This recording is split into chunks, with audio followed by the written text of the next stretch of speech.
Attention to perfect info.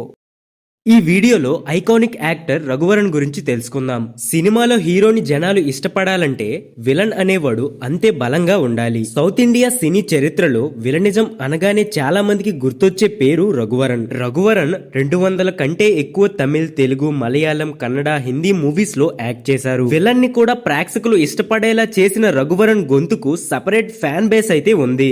Raghuvaran పూర్తి పేరు రఘువరన్ వేలాయుధన్ నాయర్. ఈయన 1958 డిసెంబర్ 11న కేరళలోని కొల్లెంగోడ్ లో జన్మించారు. తన ఫాదర్ తన హోటల్ వ్యాపారాన్ని మధుర్ నుండి కోయంబత్తూర్ కి మార్చడంతో కుటుంబం మొత్తం కోయంబత్తూర్ కు షిఫ్ట్ అవ్వాల్సి వచ్చింది. తన ప్రాథమిక విద్యను కోయంబత్తూర్ లోనే పూర్తి చేశారు. యాక్టర్ అవ్వాలనే ఆశతో చదువును మధ్యలోనే ఆపేశారు. చెన్నైలోని MGR government film and television training institute నుండి నటనలో డిప్లొమా చేసి పెర్ఫార్మెన్స్ ఓరియంటెడ్ పాత్రల కోసం అనేక కోలీవుడ్ స్టూడియోలకైతే వెళ్లేవారు. చివరకు హీరోగా సెలెక్ట్ అయ్యారు. హరిహరన్ డైరెక్ట్ చేసిన ఈజ్వతు మణితన్ అనే మూవీలో యాక్ట్ చేశారు. ఈ మూవీకి ఎన్నో అవార్డులు అయితే వచ్చాయి. కానీ రఘువరన్ కు పెద్ద ఆఫర్లు అయితే రాలేదు. ఇలా మరికొన్ని సినిమాలు అయితే చేశారు. తర్వాత సిల్క్ లో అనే మూవీలో విలన్ పాత్రగా చేశారు. దానికి మంచి రెస్పాన్స్ రావడంతో ఆఫర్స్ అయితే రావడం మొదలయ్యాయి. ఆ తర్వాత కుట్రవాలిగల్, మిస్టర్ భరత్ మూవీస్ లో విలన్ గా చేశారు. రఘువరన్ 1987లో పసివాడి ప్రాణం సినిమాతో తెలుగు ఫిల్మ్ ఇండస్ట్రీలోకి అయితే ప్రవేశించారు.